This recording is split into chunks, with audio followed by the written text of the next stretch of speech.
Berdasarkan hadis yang disahihkan oleh Syekh Nasiruddin Al-Albani rahimahullahu taala, afdalu ayyamid dunya ayyamul ashri. Seutama-utama hari di dunia adalah hari-hari dari tanggal 1 sampai tanggal 10 bulan Dzulhijjah. Itulah hari terbaik sepanjang tahun yang disebut dengan afdali ayyamid dunya. Bahkan Nabi SAW sampai mengatakan dalam sebuah hadis, ma min ayyamin a'zam indallah.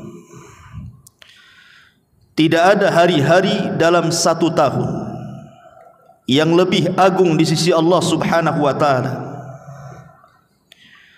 wala ahabbu ilallah, dan juga lebih dicintai Allah Subhanahu wa taala, al-amalu fihinna min ayyamil ashri, di mana orang yang beramal padanya kecuali di hari-hari 10, maksudnya tanggal 1 sampai tanggal 10 bulan Dzulhijjah. Itulah hari-hari paling afdal, paling utama dalam setahun, bahkan melebihi Ramadan. Ma'asyiral muslimin yang dimuliakan Allah Subhanahu wa taala, karena kita tahu bahwa afdalu ayyamid dunya, seutama-utama hari di dunia adalah mulai tanggal 1 sampai tanggal 10 bulan Dzulhijjah. Artinya banyak kemuliaan dan keistimewaan di dalamnya. Kalau kita sudah tahu bahwa hari-hari itu adalah seafdal-afdalnya hari,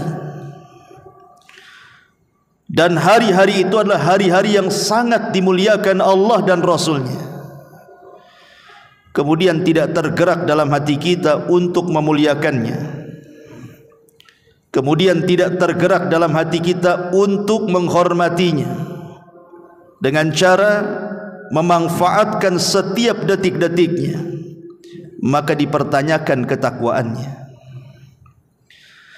Karena Allah Subhanahu wa taala mengatakan, dzalika wa man yu'azzim sya'airallah fa innaha min taqwal qulub. Orang-orang yang mengagungkan syiar-syiar Allah, siapapun dia, maka itulah bentuk ketakwaan dia kepada Allah Subhanahu wa taala. Maknanya ketika orang itu tidak ada pengagungan kepada syiar-syiar Allah, berarti dipertanyakan takwanya. Karena 10 awal bulan Dzulhijjah itu adalah hari-hari yang sangat istimewa. Yang tadi saya sudah katakan, kata Nabi sallallahu alaihi wasallam, afdalu ayyamid dunya ayyamul ashri. Seutama-utama hari di dunia adalah hari yang ke-10 dari tanggal 1 sampai 10 bulan Dzulhijjah, dan yang paling utama dari 10 hari itu adalah 2 hari yang disebut dengan Yaumu Arafah dan Yaumun Nahar. Dan dari 2 perkara ini yang paling afdal adalah Yaumun Nahar, hari Idul Adha, saat manusia melakukan penyembelihan kurban. Ma'asyiral muslimin yang dimuliakan Allah Azza wa Jalla, maka kesempatan malam ini kita akan fokus membahas tentang fadilah, keutamaan-keutamaan di dalam hari-hari yang paling istimewa di dunia ini, dan apa saja aktivitas yang harus kita lakukan selama hari itu berjalan kepada kita. Ma'asyiral muslimin yang dimuliakan Allah Azza wa Jalla, Allah Subhanahu wa taala sudah mentakdirkan kepada kita ada musim-musim dalam satu tahun itu, di mana musim-musim itu penuh dengan kebaikan. Orang yang beramal di dalamnya akan dilipat gandakan oleh Allah Azza wa Jalla pahalanya. Dan itu ada di 10 awal bulan Dzulhijjah. Selain daripada 10 awal bulan Dzulhijjah ini bagian daripada Ashhurul Hurum, bulan-bulan mulia sebagaimana yang diisyaratkan dalam surah At-Taubah 36. Lebih daripada itu, Allah Subhanahu wa taala menjadikan sumpah di dalam Al-Qur'anul Karim di mana Allah mengatakan wal fajri walayalin ashri, demi waktu fajar dan demi malam-malam yang 10. Para ulama tafsir sekelas Abdullah ibn Abbas radhiyallahu anhuma, Al-Imam Qatadah, Al-Imam Al-Qamah, Al-Imam Al-Mujahid, dan mereka adalah imam-imamnya ahli tafsir, sepakat mentafsirkan bahwa layalin ashri dalam suratul Fajr adalah 10 awal bulan Dzulhijjah, tanggal 1 sampai tanggal 10. Dan kaidah Al-Quran ma'ruf, tidak mungkin Allah Subhanahu wa taala bersumpah dengan makhluknya kecuali makhluk itu sangat istimewa. Karena tidak semua makhluk yang Allah ciptakan dijadikan sumpah dalam Quran. Hanya makhluk-makhluk tertentu saja yang Allah jadikan sumpah dalam Al-Quran. Kenapa? Karena pada makhluk yang dijadikan sumpah Allah itu terdapat kemuliaan dan keistimewaan yang tidak dimiliki makhluk lainnya. Dan ketika Allah bersumpah dengan layalil ashri, 10 awal bulan Dzulhijjah, karena di dalamnya terdapat keistimewaan yang luar biasa. Antaranya disitulah musim-musim kebaikan. Orang yang beramal soleh akan dilipat gandakan pahalanya yang berlipat-lipat. Ma'asyiral muslimin yang dimuliakan Allah Subhanahu wa taala. Bahkan sering saya sudah singgung di beberapa kajian termasuk juga di sini bahwa 10 awal bulan Dzulhijjah itu adalah hari-hari di mana Nabi Musa alaihi salatu wassalam berdialog dengan Allah, berbincang dengan Allah. Makanya disematkan kepada Nabi Musa julukan Kalimullah, Nabi satu-satunya yang berdialog dengan Allah tanpa ada perantara. Itulah Musa alaihi salam. Walaupun yang bicara dengan Allah itu tanpa perantara ada 3 nabi. Nabi Adam alaihi salatu wassalam saat di sorga, Nabi kita Muhammad sallallahu alaihi wasallam saat di Sidratil Muntaha, dan Nabi Musa alaihi salatu wasallam saat di Bukit Saina. Tetapi sematan Kalimur Rahman, Nabi yang banyak bicara dengan Allah tanpa penerjemah dan tanpa perantara, adalah Nabi Musa alaihi salatu wassalam. Dialah Kalimur Rahman, dialah Kalimullah atas lisan Nabi Adam. Saat Adam berdebat dengan Musa, maka Adam alaihi salatu wassalam mengatakan, bukankah engkau Kalimur Rahman, Nabi yang berbicara langsung dengan Allah Azza wa Jalla. Dan itu disyaratkan di dalam surah Al-A'raf. Dalam surah Al-A'raf ayat 142, Allah Subhanahu wa taala berfirman, wa wa'adna Musa 30 lailatan wa atmamnaha bi ashrin fatamma miqatu rabbih 40 lailatan. Wa qala Musa li akhihi Harun ukhlufni fi qaumi wa asli wa la tattabi sabilal mufsidin. Dan telah kami janjikan kepada Musa untuk memberikan kitab Taurat sesudah berlalu waktu 30 malam kepadanya, dan kami sempurnakan jumlah malam itu dengan 10 malam berikutnya. Maka sempurnalah waktu yang telah ditentukan Allah kepada Musa menjadi 40 malam. Dan Musa pun sebelum meninggalkan Bani Israel berkata kepada Harun, gantikanlah aku untuk memimpin kaumku dan perbaikilah mereka, dan janganlah kamu mengikuti jalan-jalan orang-orang yang membuat kerusakan. Jadi ketika Nabi Musa alaihi salatu wassalam meninggalkan Bani Israel, dan Harun dijadikan untuk memimpin sebagai wakil Musa atas kepergiannya, berangkatlah Musa ke Bukit Saina, Bukit Tur yang selalu dijadikan sumpah dalam Al-Quran, Wat-Tur wa kitabim mastur, Wat-Tini waz-Zaitun wa Turi Sinin. Musa berdialog dengan Allah di Bukit Tur ini. Ketika awal dia datang ke Bukit Tur, dia berpuasa selama 30 malam. Selesai dia berpuasa 30 malam, hampir dia mau berbuka, tapi Allah katakan jangan berbuka, tambah lagi 10 hari. Maka dia pun berpuasa kembali dengan menambah dari 30 malam ditambah menjadi 10 malam berikutnya. Maka genaplah puasa Nabi Musa sebanyak 40 malam. Setelah itu baru Allah Subhanahu wa taala menganugerahkan kepada Musa karunia besar dengan turunnya Taurat untuk menjadi undang-undang Bani Israel. Kapan ini terjadinya? Di tanggal 10 awal bulan Dzulhijjah. Ma'asyiral muslimin yang dimuliakan Allah Subhanahu wa taala. Bahkan sebagian para ulama sampai mengatakan bahwa ketika Allah Subhanahu wa taala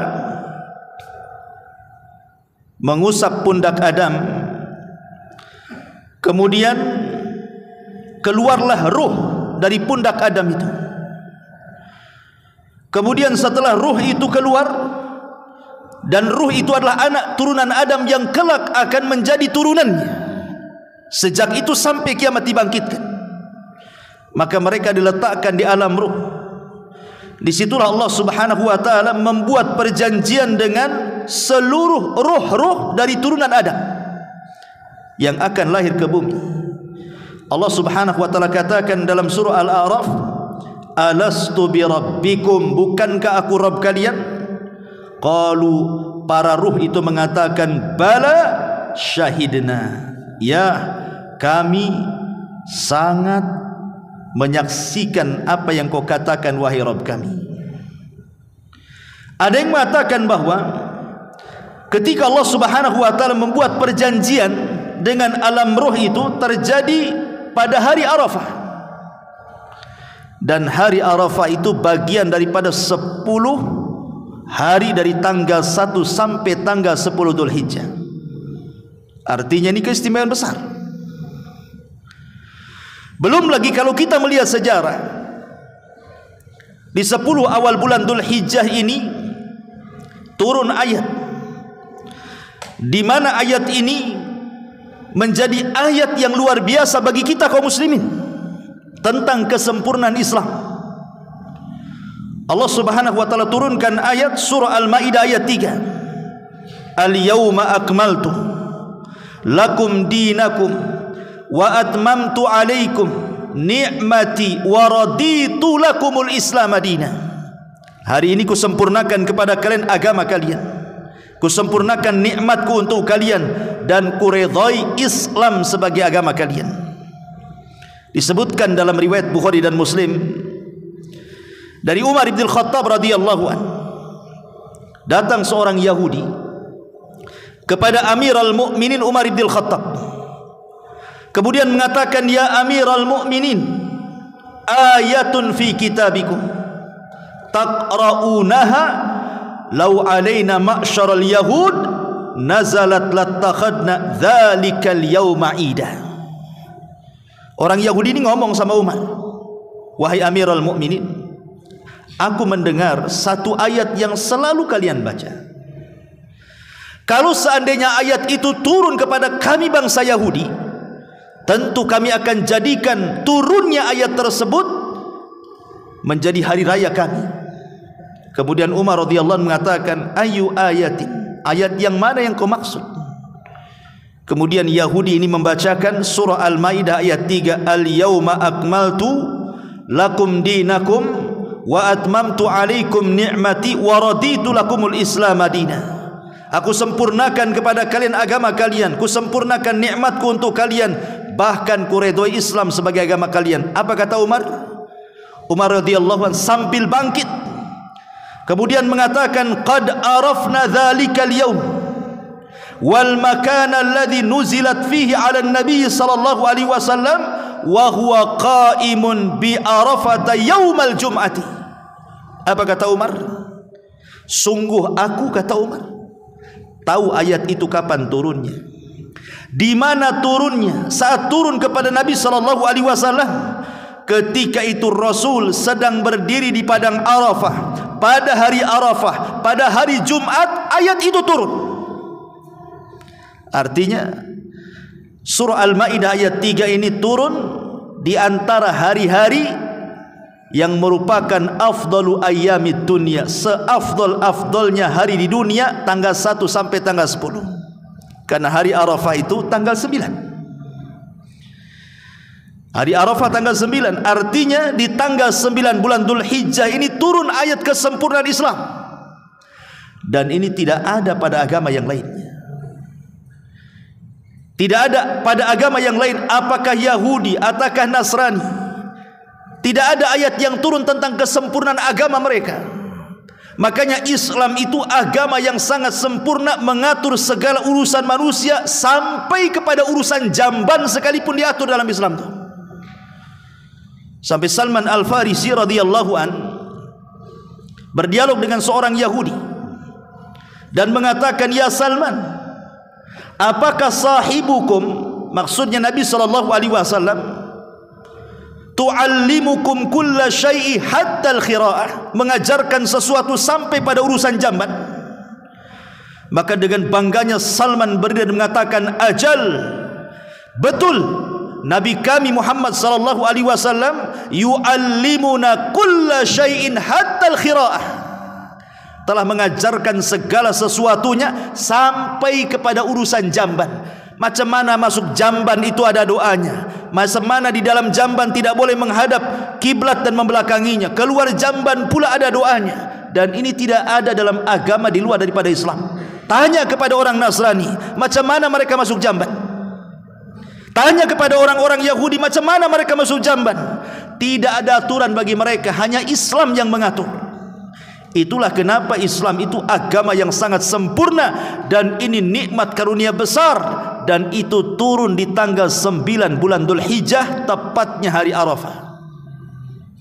Ma'asyiral muslimin yang dimuliakan Allah Subhanahu wa taala, kalau seandainya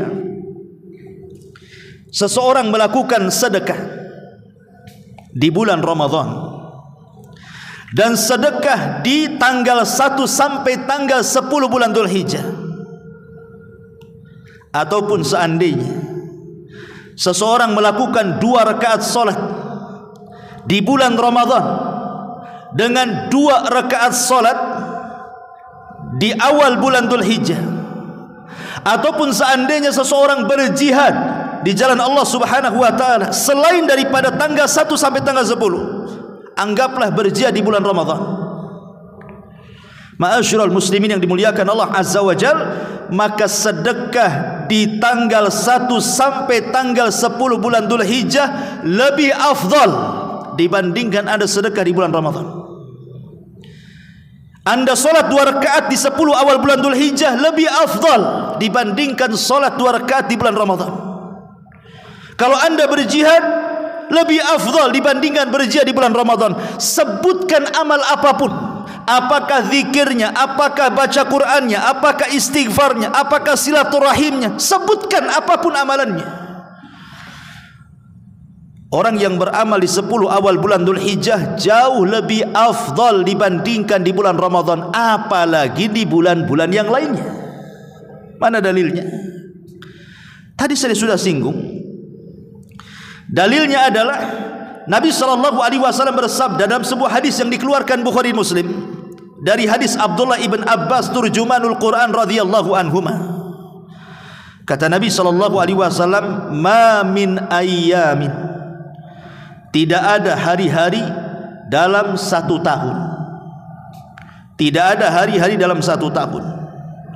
Al-amalus salihu fiha ahabbu ilallah, yang kalau Anda melakukan amal saleh di hari-hari dalam setahun itu lebih dicintai Allah Subhanahu wa taala min hadhil ayyamil ashri, dibandingkan anda beramal soleh itu di 10 awal bulan Dzulhijjah. Perhatikan hadis ini. Nabi SAW mengatakan tidak ada hari-hari dalam 1 tahun kalau kita beramal soleh dan amal solehnya lebih dicintai Allah Subhanahu wa ta'ala, itu tidak lebih afdal, tidak lebih dicintai dibandingkan anda beramal soleh di 10 awal bulan Dzulhijjah. Dari sini kita tahu bahwa amal soleh apapun yang dilakukan di 10 awal bulan Dzulhijjah lebih afdal dibandingkan anda mengamalkan di hari-hari yang lain di luar 10 bulan Dzulhijjah, hatta Ramadan sekalipun. Sampai sahabat bertanya, Rasul, walal jihadu fi sabilillah, apakah sebanding orang yang beramal di 10 awal bulan Dzulhijjah itu dengan orang yang berjihad di jalan Allah? Lihat bagaimana para sahabat apabila membandingkan sesuatu, maka dia akan memilih perkara yang paling puncak dalam Islam. Karena jihad itu amalan paling puncak dalam Islam. Ra'sul amri al-Islam wa amuduhu salah wa dhirwatus sanamihil jihadu fi sabilillah. Pokok urusan hidup manusia Islam, tiangnya salat dan puncaknya adalah jihad. Jadi sahabat ketika mencari perbandingan itu, mencari amalan yang paling tinggi dalam Islam, apakah sama dengan jihad? Kata Rasul, tidak. Tidak sama. Artinya orang yang beramal saleh di 10 awal bulan Dzulhijjah itu tetap lebih tinggi nilainya dibandingkan anda berjihad di jalan Allah Subhanahu wa ta'ala. Subhanallah. Padahal jihad itu amalan paling afdal dalam Islam. Kemudian Nabi SAW mengecualikan. Apa pengecualiannya? Illa rajulun kharaja bi nafsihi wa mali wa lam yarji min dzalika bi syai'in, kata Rasul. Kecuali orang yang jihad itu, mereka bawa semua hartanya, mereka serahkan jiwanya, kemudian tidak pernah kembali ke rumahnya alias syahid, baru sebanding. Bayangkan. Biasanya orang yang jihad itu tidak mungkin bawa harta, karena harta itu digunakan untuk keluarganya. Tapi yang satu ini dia bawa semua hartanya, diinfakkan di jalan Allah, dia serahkan jiwanya sampai mati syahid, baru sebanding, kata Rasul. Subhanallah. Bandingan orang yang beramal di tanggal 1 sampai tanggal 10 sama dengan orang mati syahid. Jadi kalau anda solat sunnah sama dengan yang mati syahid pahalanya. Kalau anda sedekah, pahalanya sama dengan orang yang mati syahid. Kalau anda zakat, sama dengan orang yang mati syahid. Kalau anda silaturahim, istighfar, zikir, sebutkan ibadah apapun, sama pahalanya dengan orang yang mati syahid. Padahal tidak semua orang ingin mati syahid. Karena jihad itu perlu keberanian. Apalagi jihad zaman dulu, hadap-hadapan dengan pedang, harus ada keberanian. Makanya Allah mengatakan kutiba alaikumul qital wa huwa kurhul lakum, diwajibkan kepada kalian berperang dan itu membuat benci kalian. Kenapa? Karena tidak semua orang itu berani. Hanya orang-orang pilihan saja yang bisa jihad itu. Tapi lihat, tanpa seseorang kemudian harus bertempur di medan perang habis-habisan, nyawa melayang, harta habis di jalan Allah, cukup beramal di 10 awal bulan Dzulhijjah, pahalanya sama, kata Rasul. Ini kan luar biasa. Disitulah kenapa 10 awal bulan Dzulhijjah dikatakan afdalu ayyamid dunya, seafdal-afdalnya hari di dunia. Ma'asyiral muslimin yang dimuliakan Allah Subhanahu wa ta'ala. Lalu setelah kita tahu betapa tinggi dan mulianya 10 awal bulan Dzulhijjah ini, karena banyak perkara-perkara disebutkan oleh para ulama tadi. Di antaranya karena Allah bersumpah di dalam surah Al-Fajr. Kemudian yang kedua, karena Allah berfirman dalam suratul Hajj ayat 28, wa yadhkuru ismallah fi ayyamin ma'lumat, dan hendaklah mereka berzikir dengan menyebut nama Allah di hari-hari yang sudah diketahui. Kata Abdullah ibn Abbas, mengambil pendapat jumhurul ulama, maksudnya ayyam al-ma'lumat di sini artinya 10 awal bulan Dzulhijjah. Bahkan yang lebih istimewa lagi, di 10 awal bulan Dzulhijjah itu ada hari Arafah. Dan hari Arafah itu hari di mana syaitan sangat terhina dan terendahkan di dalamnya.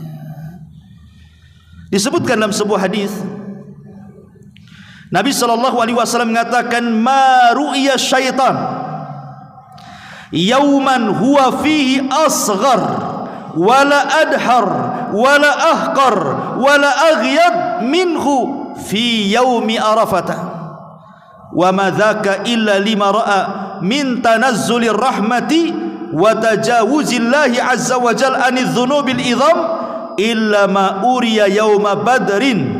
Qila wa ma ra'a yauma badrin ya Rasulullah? Qala amma innahu qad ra'a Jibril yaza'ul malaikata. Kata Nabi SAW, tidaklah setan dalam satu hari dalam setahun itu merasa rendah, merasa terhina, merasa terkecilkan, tidak ada harganya kecuali pada hari Arafah. Kenapa? Rasul mengatakan karena pada hari Arafah turun rahmat yang begitu banyak dari langit ke bumi. Kemudian Allah Subhanahu wa taala mengampuni banyak hamba-hambanya. Artinya dengan dua perkara inilah turunnya rahmat dan turunnya ampunan Allah Azza wa Jalla. Sementara tujuan setan adalah bagaimana orang putus asa dari rahmat, bagaimana orang itu berbuat dosa, turun pula rahmat. Allah ampuni pula orang-orang yang sedang berwukuf di Arafah itu. Terhinalah setan di sini. Dan juga pada hari Badar, maksudnya pada perang Badar, karena setan melihat malaikat Jibril memimpin 5.000 malaikat, makanya setan lari, terhina. Jadi hari Arafah itu adalah hari yang sangat istimewa. Bahkan Al-Imam Hasan Al-Basri rahimahullahu ta'ala ataupun Abdullah ibn Mubarak rahimahullahu ta'ala, dia mengatakan, ji'tu ila Sufyan Ats-Tsauri asyiyata Arafah. Satu hari, kata Abdullah ibn Mubarak, aku mendatangi Sufyan Ats-Tsauri. Ketika itu dia sedang wukuf di Arafah. Dan dia melihat Sufyan Ats-Tsauri itu wa ainahu tadrifan. Kedua matanya mencucurkan air mata dan tidak berhenti, terus menangis. Kemudian Abdullah ibn Mubarak rahimahullahu ta'ala bertanya akan tangisan Sufyan Ats-Tsauri ini. Kata Sufyan Ats-Tsauri mengatakan, alladzi yadhunnu anna Allah la yaghfiru lahu. Orang yang paling buruk adalah orang yang menyangka bahwa Allah Subhanahu wa taala tidak mengampuni manusia sebanyak orang yang sedang wukuf di Arafah ini, katanya. Kalau ada orang mengatakan Allah tidak akan mengampuni orang-orang itu, salah dia. Disitulah Allah Subhanahu wa taala banyak memerdekakan hamba-hambanya. Dari sini ma'asyiral muslimin yang dimuliakan Allah Azza wa Jalla, bagaimana hari Arafah ini menjadi hari yang sangat istimewa. Dan itu ada di tanggal 9 bulan Dzulhijjah. Dan yang lebih istimewa lagi ma'asyiral muslimin, kalau kita melihat sejarah salaf, sejarah salafun salih, bagaimana para salaf itu sangat mengagungkan 10 awal bulan Dzulhijjah. Saya akan sebutkan beberapa riwayat dari mereka. Diriwayatkan dari Sa'id ibnu Zubair. Sa'id ibnu Zubair rahimahullahu ta'ala, seorang pembesar ulama tabi'in, generasi kedua setelah sahabat. Karena idza dakhalat ayyamul ashri, kalau sampai masuk di 10 awal bulan Dzulhijjah itu, ijtahada ijtihadan syadidan hatta ma yakadu yaqdir alaihi, maka dia sangat bersungguh-sungguh dalam ibadah sampai-sampai teman-temannya tidak sanggup untuk menemuinya, karena dia sibukkan malam beribadah, siang beribadah, sehingga tidak ada sempat untuk berkunjung dan dikunjungi kawannya. Sampai-sampai perkataan beliau yang sangat masyhur apabila datang di 10 awal bulan Dzulhijjah, apa kata beliau? Beliau mengatakan, kata Sa'id Ibnu Zubair, jangan sampai kalian la tudfi'u surujakum layaliyal ashri. Jangan sampai kalian memadamkan lampu-lampu rumah kalian di malam hari. Maknanya apa? Disuruh menghidupkan malam. Disuruh menghidupkan malam sebagaimana kita disuruh menghidupkan malam-malam di malam Lailatul Qadar, di 10 akhir Ramadan, maka lakukan juga di 10 awal bulan Dzulhijjah. Karena 10 awal akhir Ramadan dengan 10 awal bulan Dzulhijjah ini dua-duanya memiliki keistimewaan yang luar biasa. Kalau di 10 akhir Ramadan di situ ada Lailatul Qadar. Makanya kenapa 10 akhir Ramadan menjadi sangat istimewa dalam satu tahun itu. Tetapi 10 awal bulan Dzulhijjah juga memiliki istimewa. Kata Al-Hafidh Ibnu Hajar rahimahullahu ta'ala, lijtima'i usulil ibadati fiha. Karena terkumpul padanya asas-asas pokok-pokok ibadah yang tidak ada di 10 akhir Ramadan. Maknanya rukun Islam yang 5 bisa kita lakukan di 10 awal bulan Dzulhijjah dan Anda tidak bisa melakukannya di akhir Ramadan. Syahadat kita bisa lakukan di 10 awal bulan Dzulhijjah. Salat kita bisa lakukan, puasa kita bisa lakukan, zakat kita bisa lakukan, haji kita bisa lakukan. Karena haji itu dimulai tanggal 8 hari Tarwiyah dan berakhir di tanggal 13 Dzulhijjah. Tapi permulaannya di tanggal 8. Tapi di akhir Ramadan tidak ada haji. Iya, bisa syahadat, bisa sholat, bisa puasa, bisa zakat, tapi Anda tidak bisa haji. Makanya kata Al-Hafidh Ibnu Hajar, boleh jadi ini yang mengakibatkan kemudian 10 awal bulan Dzulhijjah ditinjau siangnya jauh lebih istimewa dibandingkan 10 akhir Ramadan. Tapi 10 akhir Ramadan ditinjau malamnya jauh lebih istimewa dibandingkan di 10 awal bulan Dzulhijjah. Ma'asyiral muslimin yang dimuliakan Allah Azza wa Jalla. Sebab itulah maka bagaimana Sa'id Ibnu Zubair menyarankan agar kita menghidupkan malam-malam itu. Jangan padamkan lampu-lampu rumah kalian di 10 awal bulan Dzulhijjah, kata Sa'id Ibnu Zubair. Maknanya hidupkan salat malam, baca Quran, berzikir, istighfar, terutama di 10 malam itu, di sepertiga malam akhirnya. Disitulah Allah turun, malaikat turun.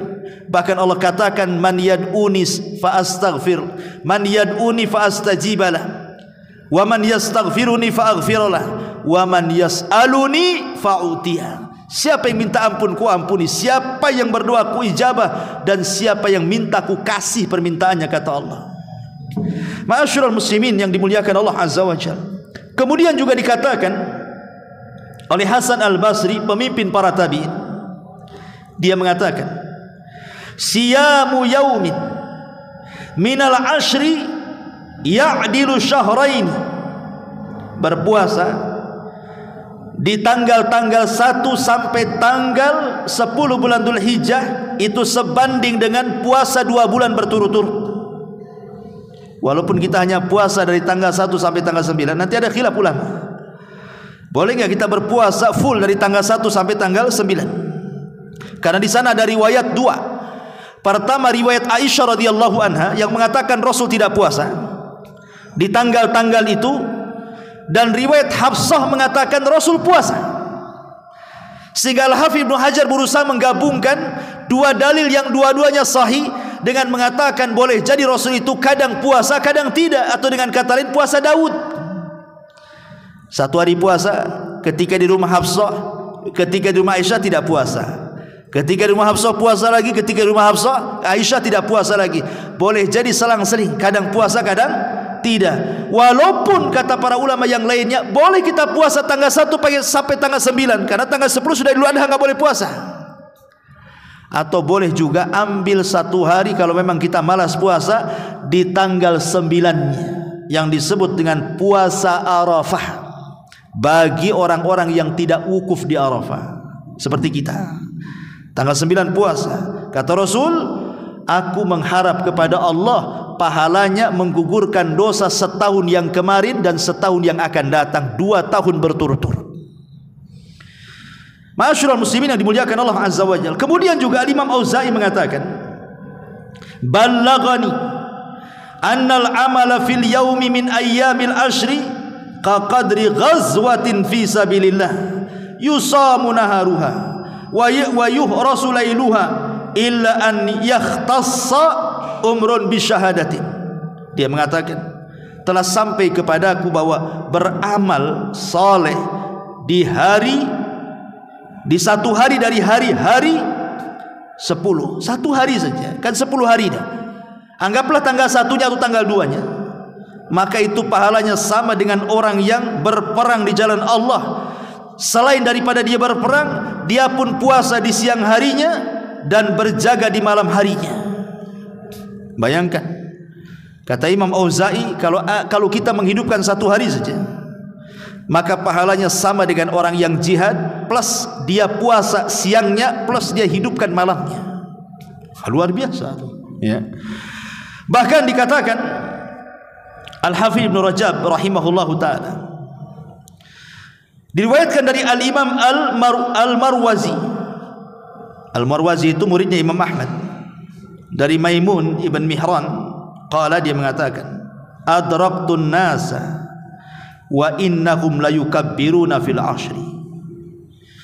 Aku mendapati manusia, maksudnya para sahabat Rasul, mereka bertakbir di 10 awal bulan Dzulhijjah. Maksudnya apa? Kadang orang terpikir kalau takbiran itu harus di malam Idul Adha kan, atau di malam Idul Fitri saja. Orang berpikir itu kalau takbiran Allahu Akbar, Allahu Akbar, la ilaha illallah, Allahu Akbar, walillahil hamd, kesannya itu dibaca di malam Idul Fitri atau Idul Adha saja. Padahal tidak. Takbiran itu sudah kita harus membacanya dan dianjurkan membacanya dari tanggal 1. Itulah yang disebut dengan takbir mutlak namanya. Takbir mutlak. Jadi besok kalau tanggal 1 itu kita sudah boleh takbiran. Tetapi tentu bukan jama'i, bukan rame-rame atau dipimpin satu orang kemudian rame-rame, tidak, sendiri-sendiri. Anda bisa bertakbir di rumah, saat hendak tidur, saat beraktivitas, saat bekerja, saat di jalan, saat apapun kita bisa bertakbir. Allahu Akbar, Allahu Akbar, Allahu Akbar, la ilaha illallah, Allahu Akbar walillahil hamd. Dan berakhir ketika khatib naik mimbar. Tetapi setelah itu ada yang disebut dengan takbir muqayyad. Mulai tanggal 11, 12 dan 13 dibaca setiap selesai solat wajib. Setiap selesai solat wajib di hari-hari tasyrik itu juga disuruh untuk bertakbir. Itulah yang disebut dengan takbir muqayyad. Jadi takbir itu ada 2, ada takbir mutlak, dilakukan kapan saja, di mana saja, di tempat manapun, dan itu mulai tanggal 1 sampai tanggal 10. Dan ada takbir muqayyad, dilakukan di hari tasyrik 11, 12 dan 13, itu pun dibaca setelah melaksanakan solat wajib saja. Lah para sahabat dahulu, kata Maimun ibn Mihran radhiyallahu anhu, dia mengatakan, aku melihat para sahabat mereka bertakbir di 10 awal bulan Dzulhijjah. Bahkan Abu Hurairah radhiyallahu anhu dan Abdullah ibn Umar radhiyallahu an dan Umar ibn Khattab radhiyallahu an, apabila mereka ke pasar di 10 awal bulan Dzulhijjah itu, maka dia bertakbir, diikuti manusia bertakbir sehingga pasar bergema dengan takbir. Zaman dulu, ya, zaman para sahabat.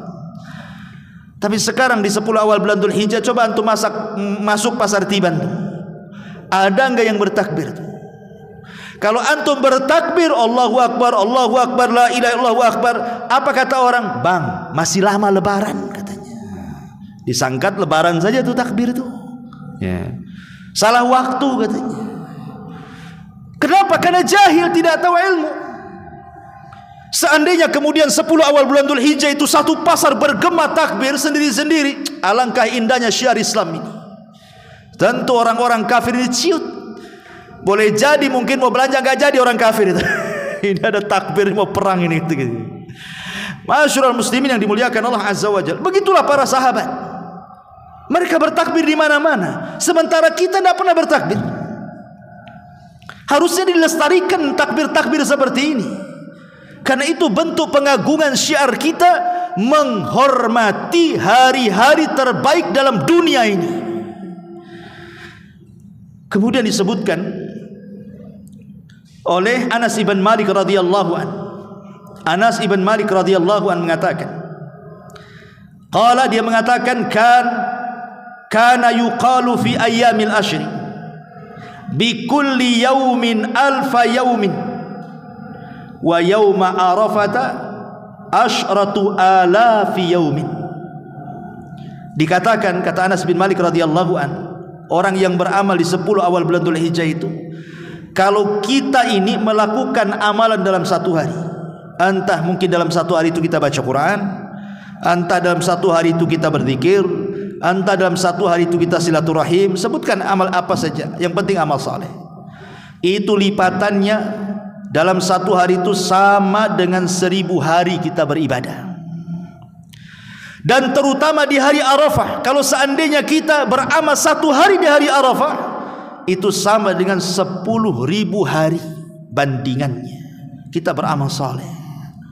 Ini riwayat daripada Anas ibn Malik radhiyallahu anhu. Wajar begitu besarnya pahala yang didapat itu karena kita sedang memadukan ibadah dengan 2 kemuliaan. Pertama, kemuliaan waktu, dan yang kedua, kemuliaan ibadah itu sendiri. Dan bagi orang yang haji menggabungkan 3 kemuliaan: kemuliaan waktu, kemuliaan tempat, dan kemuliaan ibadah. Makanya kenapa orang yang haji itu mendapatkan banyak kebaikan dari semua sisi. Orang yang haji ini, dia dapat kebaikan dari semua arah. Pertama, dari waktu, dia sedang melakukan ibadah di waktu yang sangat mulia, di hari-hari terbaik di dunia. Dari segi tempat, dia sedang beribadah di tempat yang paling mulia satu dunia, di tempat yang haram, Makkah Al-Mukarramah. Dan dia sedang beribadah semulia-mulianya ibadah haji yang Rasul katakan, laisa lahul jaza indallahi illal jannah. Tidak ada yang pantas balasan bagi orang yang haji mabrur kecuali surga. Bisa menggabungkan 3 perkara tuh: kemuliaan tempat, kemuliaan waktu, kemuliaan ibadah. Beruntunglah Anda yang sudah haji. Tinggal luruskan niat. Tinggal luruskan niat saja. Boleh jadi dulu waktu haji itu kurang baguslah niatnya. Pergi haji itu pengen dipanggil Pak Haji, kan gitu.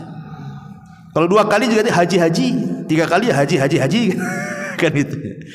Atau mungkin niatnya keliru, karena mungkin disinggung tetangganya, lu orang kaya tapi tak mau haji. Nanti gitu. Disinggung lagi, akhirnya tersinggung dia, haji juga, haji tersinggung namanya. Jadi niat hajinya itu karena tersinggung sama orang itu. Ya mungkin dulu niatnya kurang lurus, tidak apa-apa, karena mungkin ilmunya belum sampai. Nah, kalau sekarang sudah tahu ilmunya, dari sekarang yang sudah haji itu Anda sudah sempurna Islamnya, tinggal luruskan niatnya saja. Jadilah Pak Haji, Bu Hajah yang mabrur dan mabrurah. Disebut mabrur itu artinya kondisi sebelum haji dengan setelah haji itu berbeda. Kalau sebelum haji jarang-jarang sholat, setelah haji rajin pula dia sholat. Sebelum haji mungkin dia kurang baca Quran, setelah haji rajin pula dia menghatamkan Quran. Sebelum haji mungkin dia pakaiannya asal-asalan, jarang menutup aurat, setelah jadi hajah, Masya Allah ditutup semua auratnya. Begitu itu namanya haji mabrur. Jangan pula haji kabur. Habis haji kabur, semuanya kabur, nggak mau sholat, nggak mau, kabur akhirnya. Itu nggak dapat surga, dapat neraka itu. Percumalah harta yang sudah dihabiskan, nggak dapat apa-apa, lelah letih saja. Amilatun nasibah tasla naron hamiyah. Lelah letih dia beramal, ujung-ujungnya masuk neraka. Ma'asyiral muslimin yang dimuliakan Allah Azza wa Jalla. Maka bulan Dzulhijjah ini bulan yang sangat istimewa. Makanya salafun saleh luar biasa dalam menghargai 10 awal bulan Dzulhijjah ini. Pertanyaan pun, lalu apa yang harus kita lakukan? Persiapan apa yang harus kita siapkan? Karena tinggal selangkah lagi kita masuk di hari-hari terbaik dalam dunia. Dan kita minta taufik kepada Allah agar kita bisa sampai di hari itu. Karena kita tidak tahu malam ini kita mati, besokkah mati, kita tidak tahu. Wa ma tadri nafsum bi ayyi ardin tamut. Jiwa itu tidak tahu di mana dia akan mati. Sementara kullu nafsin dha'iqatul maut, setiap jiwa pasti mati. Berapa banyak orang-orang yang berniat ingin berjumpa dengan seseorang, tak jadi kesampaian karena dipanggil oleh Allah Azza wa Jalla. Berapa banyak orang yang ingin sesuatu tidak tercapai karena dipanggil oleh Allah Azza wa Jalla. Maka berdoa kepada Allah Azza wa Jalla, mudah-mudahan kita masih diberikan usia sehingga besok itu kita berjumpa dengan hari terbaik di dunia, ayyamu asyrin.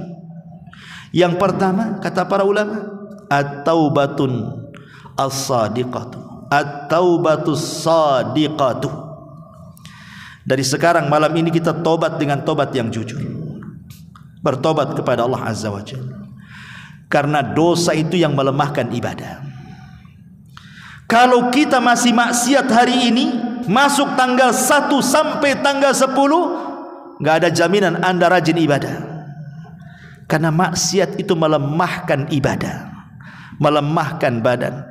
Kalau kita terasa kenapa malas sholat, kenapa malas dzikir, kenapa malas istighfar, kenapa malas beramal soleh, ketahuilah penyebabnya cuma satu, dosa. Tidak ada lagi, hanya dosa.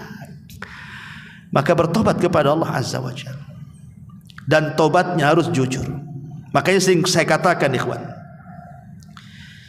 seseorang itu dalam badannya kalau masih ada ruh, maka Anda bisa kemungkinan menjadi orang baik, orang mulia. Kalau dalam badan seseorang masih terselip ruh di dalamnya, artinya dia masih hidup, maka dia ada kemungkinan menjadi orang baik. Tapi masalahnya, ada orang-orang itu yang badannya hidup, hidup badannya, kakinya bisa melangkah, matanya bisa melihat, telinganya bisa mendengar, lisannya bisa bicara, tangannya bisa bergerak, hidup betul-betul jasadnya, tapi ruhnya mati. Ada yang jasadnya itu hidup, tapi ruhnya mati. Maka orang ini tidak dianggap ada kebaikan sama sekali. Contohnya seperti apa? Sering saya contohkan. Kalau seandainya malam ini kita tidur, sebelum tidur enggak peduli dengan solat wajib. Apakah tadi maghrib solat, apakah tadi isya solat, enggak peduli. Yang penting tidur. Kemudian bangun tidur, datang subuh, enggak solat juga. Langsung datang terbit matahari, langsung kerja. Besoknya gitu lagi, besoknya gitu lagi.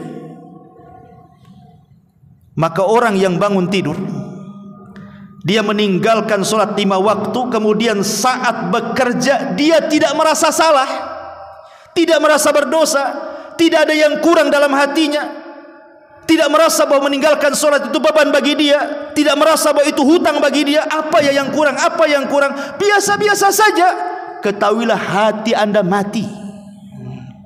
Ya, jasad hidup, tapi hatinya mati. Maka orang yang seperti ini jasadnya tidak ada kebaikan sama sekali.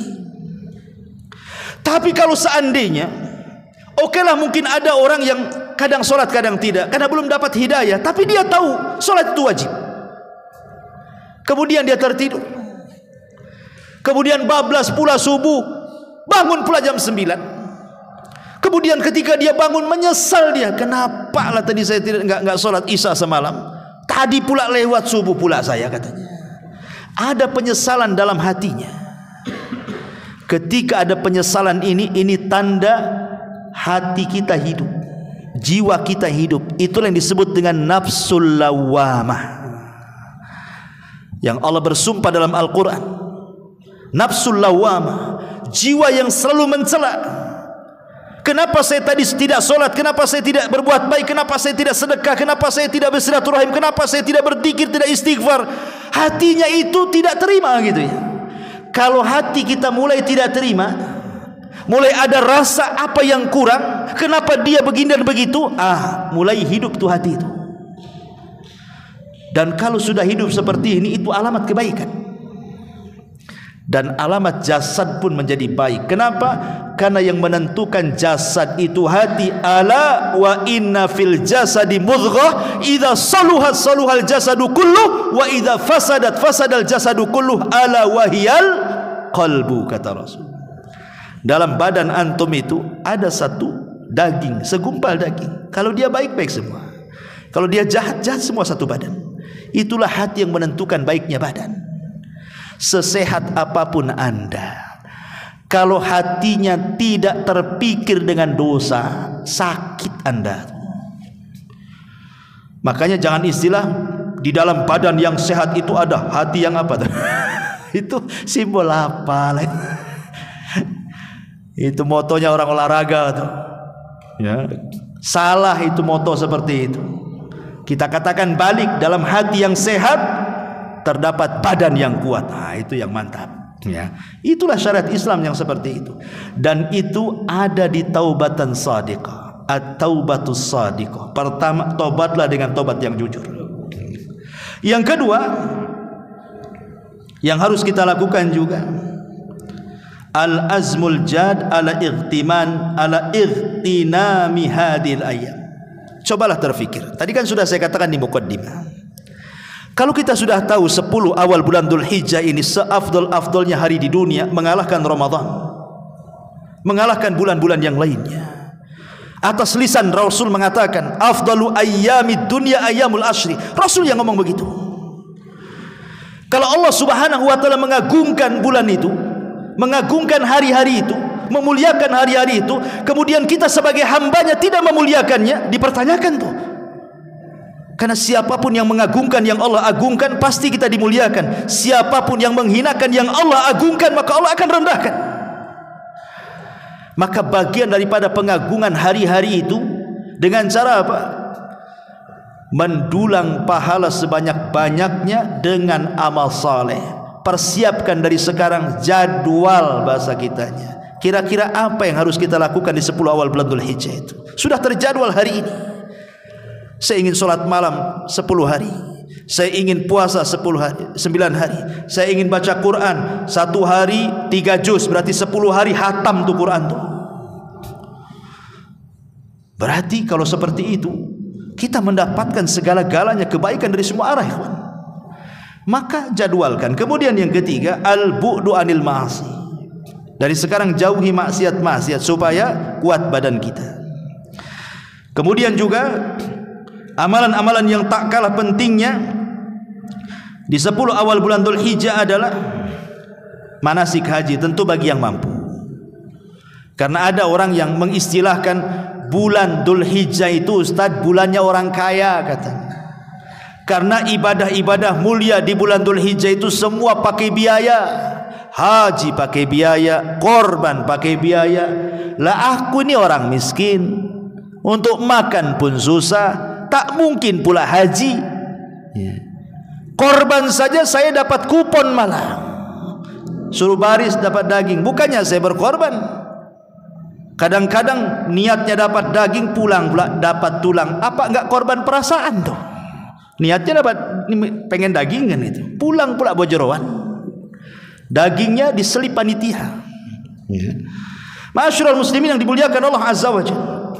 Jadi kalau ada orang berpikir bulan Dzulhijjah ini bulannya orang kaya, salah. Orang miskin pun bisa mendapatkan amalan haji dan amalan kurban. Dengan cara apa?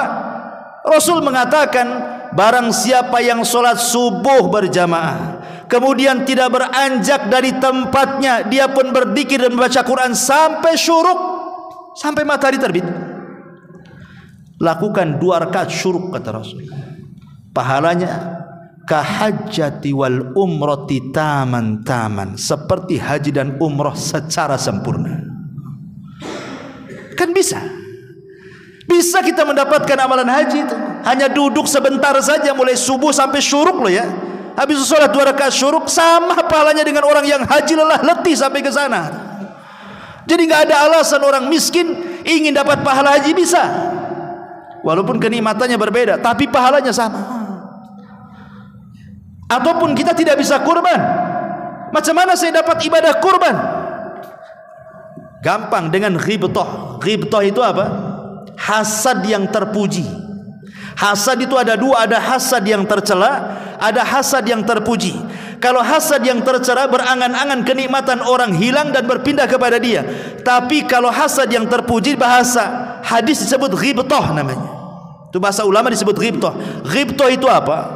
Ghibtah itu berangan-angan memandang orang kaya yang korban, dalam hatinya mengatakan, ya Allah, kalau aku punya uang seperti dia, aku pun akan berkorban seperti dia. Maka kita dan dia pahalanya sama. Kan enak tuh. Ya, kalau bisa jangan yang korban kambing nengoknya, yang nengok yang korban unta. Lu enak kali itu di Arab tegak unta. Coba saya kalau kayak syekh ini, dapatlah kita pahala kurban unta. Ya. Ma'asyiral muslimin yang dimuliakan Allah Azza wa Jalla. Jadi manasik haji bagi yang diberikan kemampuan. Yang selanjutnya adalah puasa. Tadi saya sudah jelaskan, perbanyak puasa. Ya. Bisa mulai tanggal 1, ada juga beberapa tanggal 1 sampai tanggal 9 berpuasa tiap hari, tidak apa-apa. Ataupun kalau tidak sanggup puasa Daud, sehari puasa sehari tidak. Atau kalau tidak sanggup, ambil Senin Kemisnya. Ya. Atau kalau tidak sanggup, ya sudah ambillah tanggal 9-nya. Kalau tidak sanggup, ya nggak niat puasa memang. Ya. Itu sudah tinggal tanggal 9 loh. Masa nggak sanggup juga? Jadi puasa ini penting karena Rasul mengatakan man shoma yauman. Apa kata Rasul? Man shoma yauman fi sabilillah ba'adallahu wajhahu 'anin nari sab'ina kharifah. Barang siapa yang berpuasa 1 hari saja, puasa sunnah, maka wajahnya akan dijauhkan dari api neraka sejauh 70 musim ataupun 70 tahun perjalanan. Coba bayangkan kalau anda jalan 70 tahun tidak berhenti, sampai mana tuh? Itulah dijauhkan wajah kita dari api neraka 1 hari saja. Apalagi 2 hari, apalagi 3, lipatkan saja itu jauhnya. Ya. Kemudian juga yang tak kalah pentingnya adalah sholat, terutama sholat wajib. Kalau bisa jaga sholat sunnahnya. Sholat sunnah berbagai macam sunnahnya kan banyak tuh. Mulai rawatibnya, mulai tahajudnya, mulai witirnya, tahiyatul masjidnya, sholat sunnah wudunya, duhanya, macam-macam sholat sunnah itu. Ya. Kemudian juga perbanyak zikir, karena zikir itu ibadah subhanallah ringan. Semua orang bisa melakukannya. Anak kecil bisa melakukannya, orang remaja bisa melakukannya, orang tua bisa melakukannya, orang perempuan bisa melakukannya, laki-laki bisa melakukannya. Bisa sambil duduk, bisa sambil baring, bisa sambil berjalan. Orang sehat bisa melakukannya, orang sakit pun bisa melakukannya. Pokoknya zikir itu semua orang bisa melakukannya.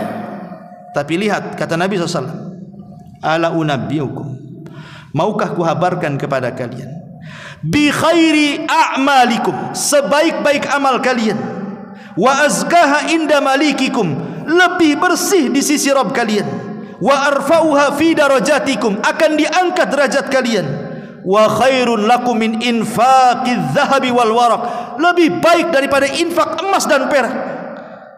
Kemudian wa khairul lakum min antalqau aduwakum fatadribu a'naqahum wa yadribu a'naqakum, lebih baik daripada engkau jihad, kau penggal kepala musuh atau kau dipenggal oleh musuh.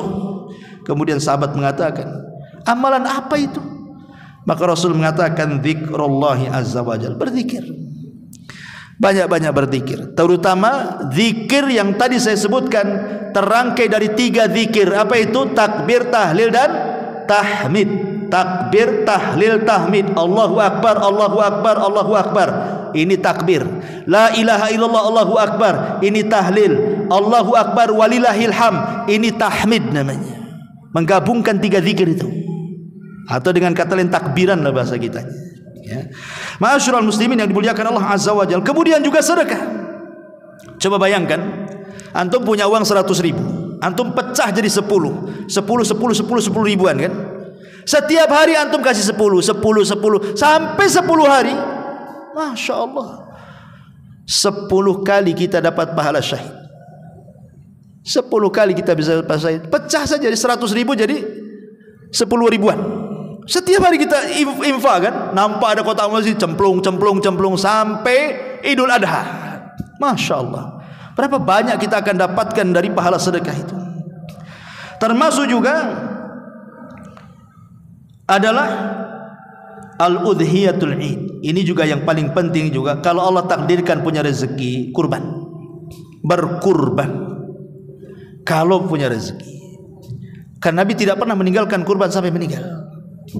Karena kurban ini bisa mensyarikatkan semua orang masuk dalam pahala. Kata Abi Ayyub Al-Ansari radhiyallahu an, kami di zaman Rasul berkorban satu kambing untuk kami dan untuk keluarga kami. Artinya dengan semata-mata satu ekor kambing saja kita bisa berbagi pahala satu keluarga plus orang yang sudah mati dari orang tua kita. Amalan luar biasa itu korban itu. Dan korban itu adalah bentuk pengorbanan. Berawal dari pengorbanan jadi kurban. Karena kalau tidak ada pengorbanan tidak ada kurban. Dan kurban ini banyak faedah di dalamnya yang luar biasa, sudah sering saya jelaskan. Dan banyak lagi secara umum kata para ulama, selama dari tanggal 1 sampai tanggal 10 adalah al-ikthar minal a'malis salihati umuman. Perbanyak amal soleh secara umum, entah istighfarnya, entah silaturahimnya, entah tersenyum kepada saudaranya. Bukan kata basumu kali akhika sadaqah, senyum kamu kepada saudaramu itu sedekah, ya. Entah melihat kemungkaran dicegah, mengajak orang kepada kebaikan, dan banyak kebaikan. Sampai di jalan nampak ada paku, ini bahaya orang lewat, ambil, itu imatatul adza namanya.